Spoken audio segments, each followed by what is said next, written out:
अपने शोध के दौरान एक समुद्री जीव विज्ञानी ने पानी से भरे एक बड़े टैंक में शार्क को डाला।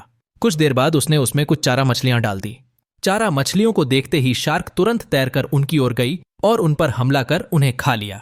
समुद्री जीव विज्ञानी ने कुछ और चारा मछलियां टैंक में डाली और वे भी तुरंत शार्क का आहार बन गईं। अब समुद्री जीव विज्ञानी ने एक कांच का मजबूत पारदर्शी टुकड़ा उस टैंक के बीचों बीच डाल दिया। अब टैंक 2 भागों में बंट चुका था। एक भाग में शार्क थी, दूसरे भाग में उसने कुछ चारा मछली डाल दी। विभाजक पारदर्शी कांच से शार्क चारा मछलियों को देख सकती थी। चारा मछलियों के देख शार्क फिर से उन पर हमला करने के लिए उस ओर तैरी, लेकिन कांच के विभाजक टुकड़े से टकरा कर रह गई। उसने फिर से कोशिश की, लेकिन कांच के टुकड़े के कारण वह चारा मछलियों तक नहीं पहुंच सकी।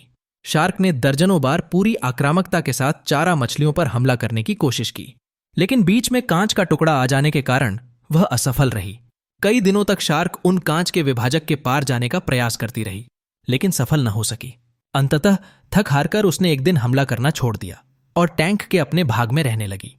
कुछ दिनों बाद समुद्री जीव विज्ञानी ने टैंक से वह कांच का विभाजक हटा दिया, लेकिन शार्क ने कभी उन चारा मछलियों पर हमला नहीं किया, क्योंकि एक काल्पनिक विभाजक उसके दिमाग में बस चुका था और उसने सोच लिया था कि वह उसे पार नहीं कर सकती।